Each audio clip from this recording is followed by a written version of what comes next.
Pakistan continues with its nefarious activities of supporting terrorism and cross-border infiltration. The BSF guns down 5 infiltrators along the international border in Taran in Punjab. In another encounter at Baramulla, security forces neutralized 1 terrorist, while 2 more terrorists are believed to be trapped. Delhi Police's special cell foils a big terror plot by ISIS in Delhi, arrests an operative from Dhalakwa after a brief exchange of fire. Pressure cooker IEDs and revolvers recovered. Search operations continue at several places.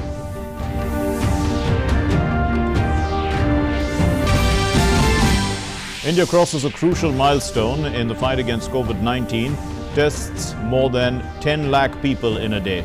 The recovery rate rises to nearly 75% across the country, with the highest ever single-day peak of 63,631 recoveries, taking the total to over 22 lakh recoveries. The Home Ministry asks all states to ensure that there is no restriction on interstate and intrastate movement of persons and goods. Calls such restrictions a violation of MHA guidelines impacting supply chains and disrupting economic activity and employment. The flood situation remains grim in Bihar even as rescue and relief operations continue on a war footing. Madhya Pradesh Chief Minister directs officials to set up 24/7 control rooms in all districts as heavy rains throw normal life out of gear.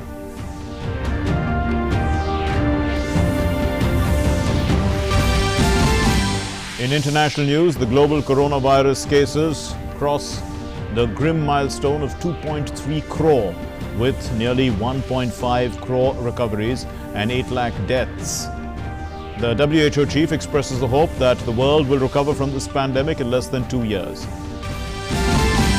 And the festival of Ganesh Chaturthi is being celebrated with the new normal in COVID times. Delhi government bans public worshipping of idols and celebrating at community level. The President, Vice President and Prime Minister extend greetings on the occasion.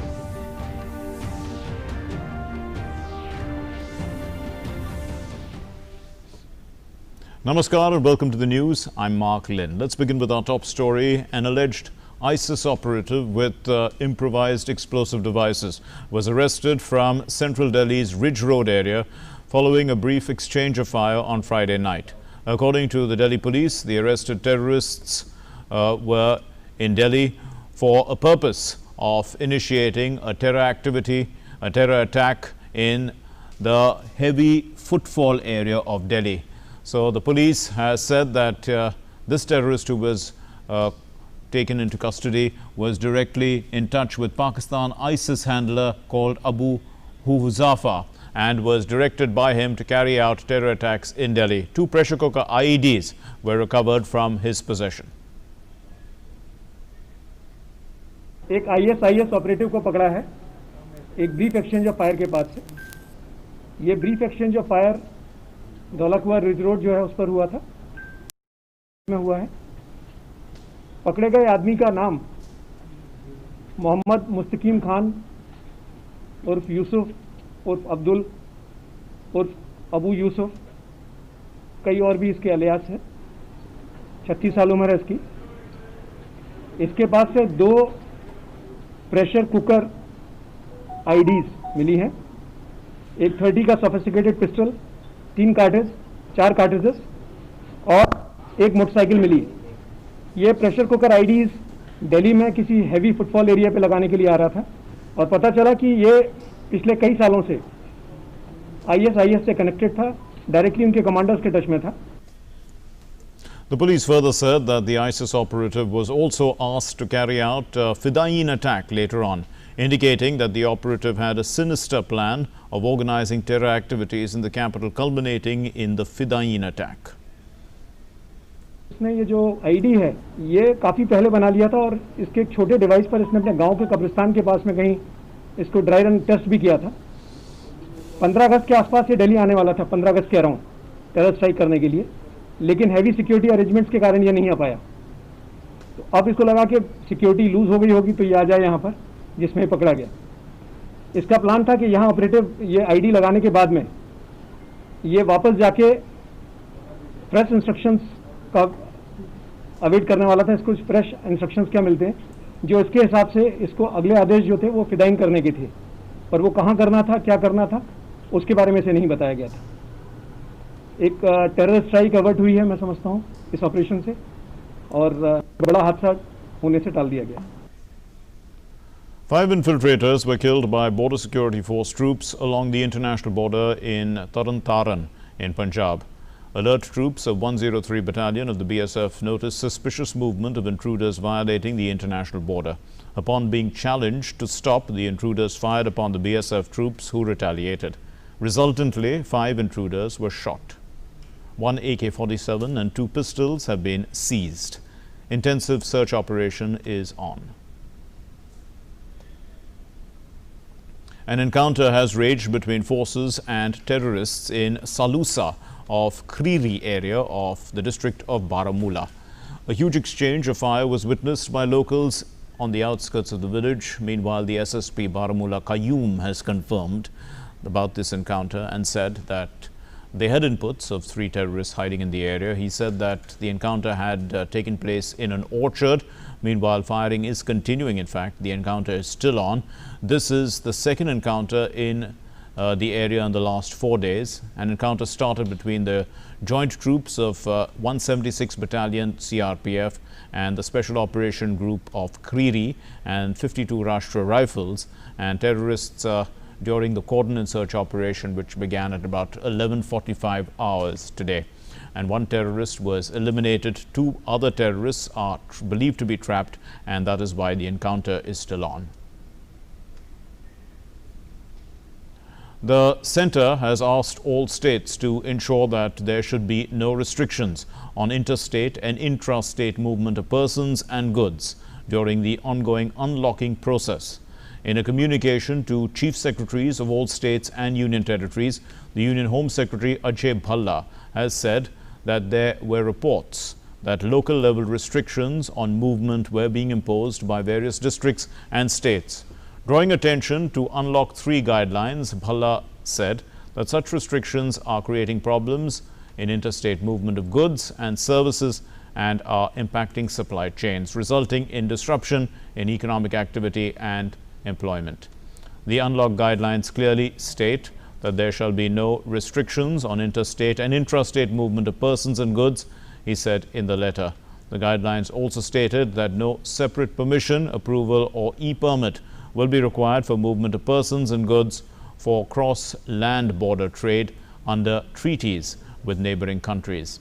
The Home Secretary also said that restrictions amount to a violation of the guidelines issued by the Ministry of Home Affairs under the provisions of the Disaster Management Act of 2005. The letter requested that no restrictions be imposed and it should be ensured that the Unlock guidelines are followed.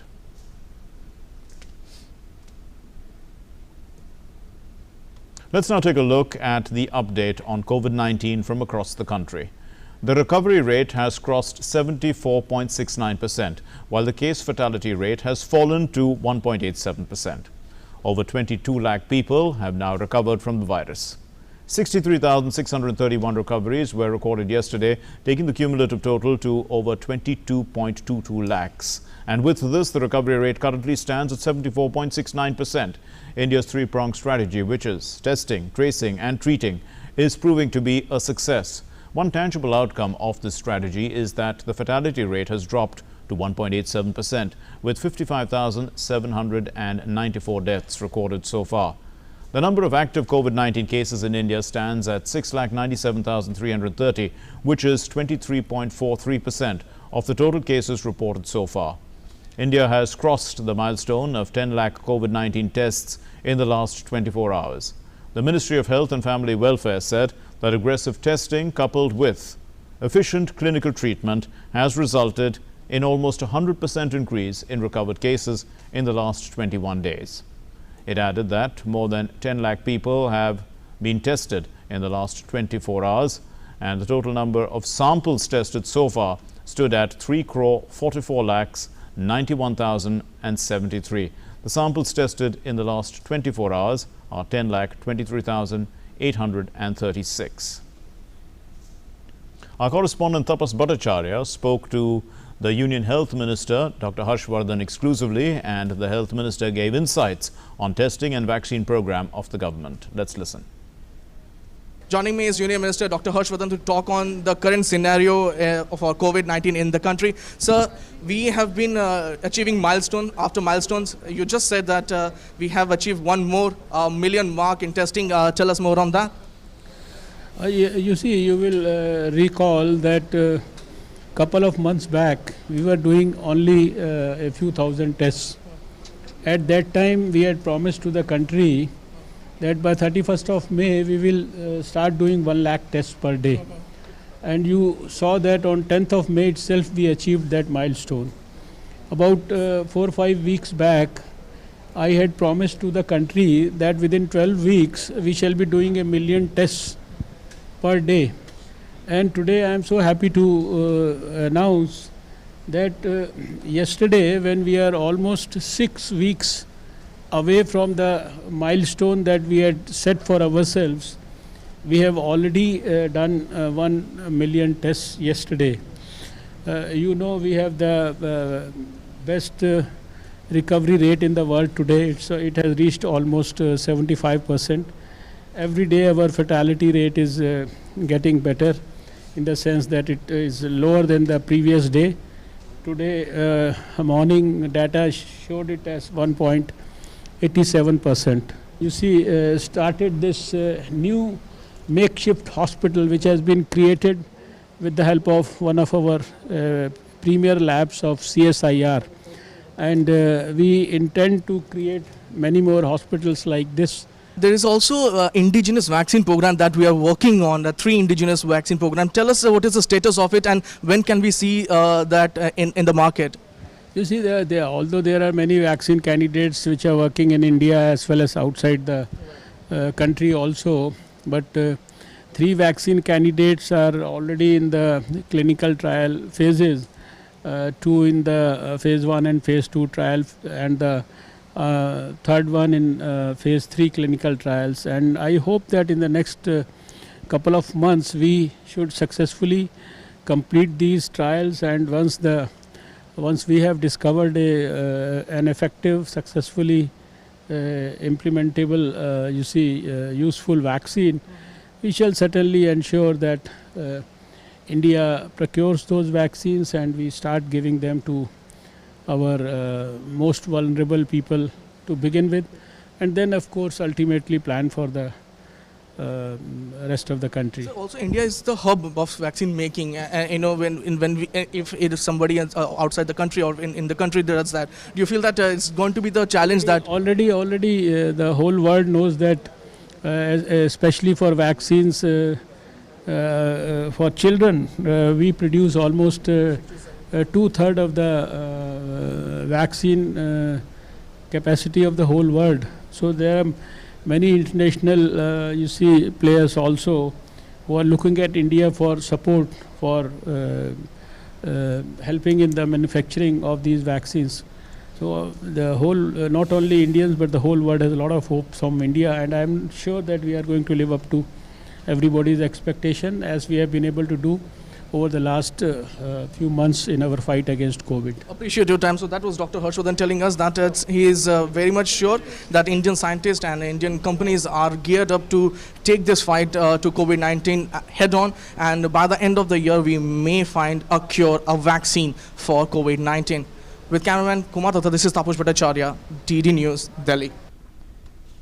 Now, as the number of COVID-19 cases in Haryana continues to rise, the state government has announced a lockdown on weekends. The Haryana's Health Minister Anil Vij took to Twitter to announce that all shops and offices other than those which provide essential items will remain closed on Saturday and Sunday. In Punjab, a series of emergency measures have already been announced, including extension of the weekend lockdown with daily night curfew from 7 p.m. to 5 a.m. in all the cities and towns. Also, a total ban on all gatherings except weddings and funerals has been extended across the state till the 31st of August. After Punjab and Haryana imposed weekend restrictions, the Chandigarh administrator has also announced that shops and establishments in the Union Territory will remain closed on weekends till further orders. The Union Territory already has an odd-even scheme in markets, and Sukhna Lake is closed on weekends. Moving on, the flood situation is still grim in Bihar, although the water level has receded from some localities in Muzaffarpur and Darbhanga. Over 81 lakh population spread over 130 blocks and 1,322 panchayats of 16 districts are still facing the wrath of the floods. Over 5,000 people have been sheltered in 6 relief camps in Khagadia and Samastipur. In Darbhanga, the water has partially receded from 40 panchayats, but 180 panchayats are still marooned in the district. The situation has also improved in Muzaffarpur and Samastipur districts. Relief and rescue operations are being carried out on a war footing. The ration under the public distribution system and the Prime Minister's Garib Kalyan Anna Yojana, the ration is being distributed through boats, and this is at the doorsteps, in fact, of the beneficiaries in Samastipur.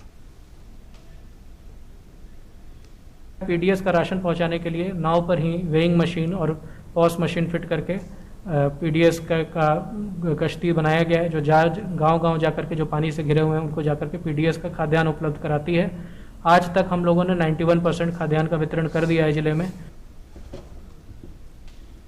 The rail traffic has also been restored on the Samastipur-Darbhanga rail section of the East Central Railway, which was closed for the last 28 days because of the floods.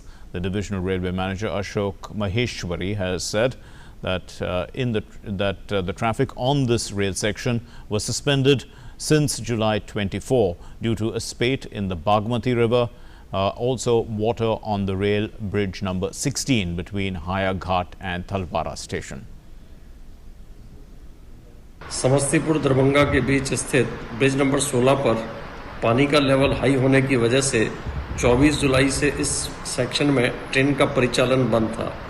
अब पानी का स्तर नीचे आने से यहां पर पूर्णतः ट्रेन का परिचालन कल से आरंभ हो जाएगा। यहां पर आज सुबह 8:30 बजे गुड्स ट्रेन के परिचालन के लिए इसको चालू कर दिया गया था तथा शाम को 6 बजे से यह मेल एक्सप्रेस ट्रेन के लिए भी सेक्शन ओपन कर दिया गया है। इससे यात्रियों को अपने गंतव्य स्थान पर पहुंचने में सुविधा मिलेगी। In Madhya Pradesh, heavy rain lashed several cities of western part of the state. After torrential downpour on Friday in Bhopal and other cities of Madhya Pradesh, people woke up to another round of heavy rainfall activity. Life in many districts has been affected due to waterlogging. The water level in several rivers has increased, while the river Narmada and Tapti are flowing near the danger level mark. 5 gates of the Tawa River's barrage were opened to release water, and the Met Department has issued a red alert for extremely heavy rainfall in 6 districts of Madhya Pradesh, while an orange alert has been issued in 12 other districts for the next 24 hours. Meanwhile, the Chief Minister, Shivraj Singh Chauhan, convened a meeting with state officials to review the situation due to the heavy rains in the state. And the Chief Minister has directed officials to set up a 24/7 control room in all districts, and has also instructed the district collectors to take appropriate steps to ensure flood-like situation and severe waterlogging conditions do not arise in view of the rain alerts. In Bhopal's Chan village, the NDRF and SDRF teams have rescued people and animals after the heavy downpour. In Maharashtra, Mumbai, Thane and Navi Mumbai received moderate and heavy rainfall in the last 12 hours in the range of 70 to 100 millimeters. The cloud over the Konkan region has reduced, but there is intense echo, in fact, over Navi Mumbai and Mumbai suburbs. So the IMD has said that satellite image indicates dense clouds remain over parts of North Madhya Maharashtra adjoining Marathwada. The IMD has issued an orange warning for Vidarbha region. This is for the next 48 hours. A tender for manufacturing of 44 sets of semi-high-speed trains Vande Bharat has been cancelled The fresh tender will be floated within a week as per the revised public procurement preference of Make in India order. Ganesh Chaturthi is being celebrated across the country today. The auspicious 10-day festival has begun with gaiety and religious fervor. The festival marks the birth anniversary of Lord Ganesha. Public gatherings will be avoided and people are being asked to immerse the idols in their homes. Ganesh Chaturthi this year is being celebrated with eco-friendly means. President, Vice President have greeted the nation on the occasion of Ganesh Chaturthi. The Prime Minister tweeted, "Greetings on the auspicious festival of Ganesh Chaturthi. May the blessings of Bhagwan Shri Ganesh always be upon us. May there be joy and prosperity all over."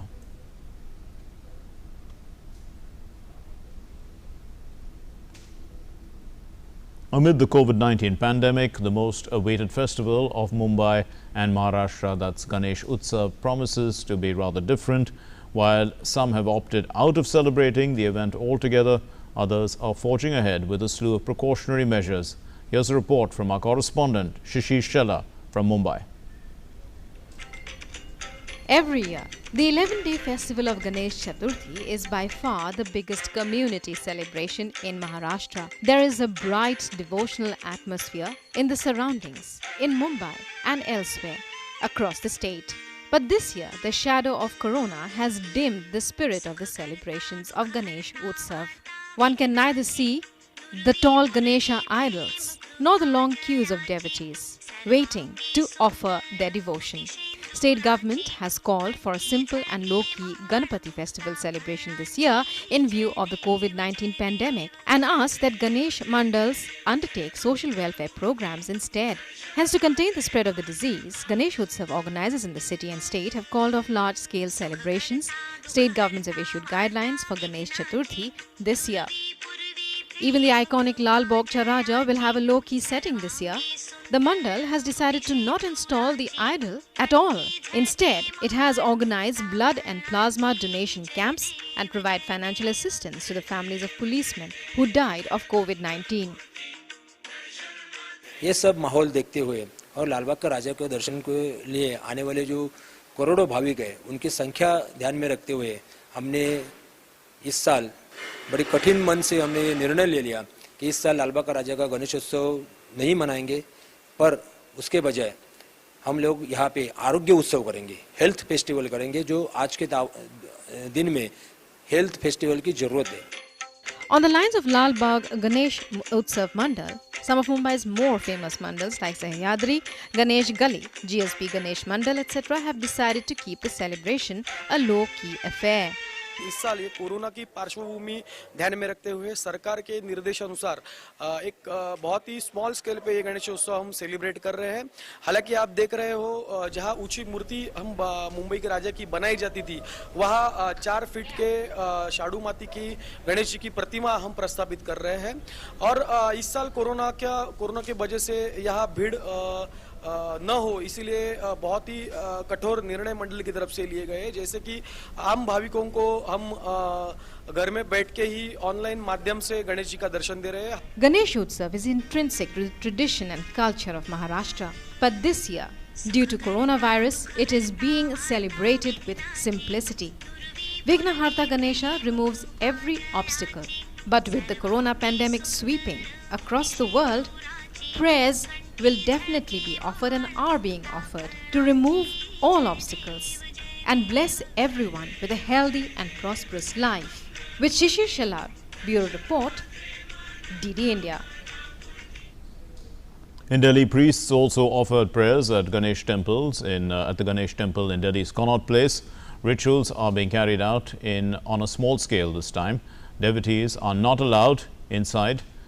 They have been asked to stay outside the temple premises, and the government has issued guidelines and instructions for authorities concerned on Ganesh Chaturthi celebrations. The government has prohibited setting up of pandals, idol immersion in public places and large congregations.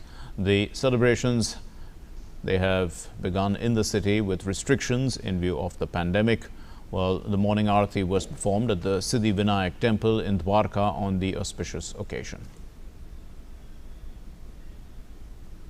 And now we leave you with these mesmerizing visuals of elephants worshipping Lord Ganesha. Namaskar.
Gracias.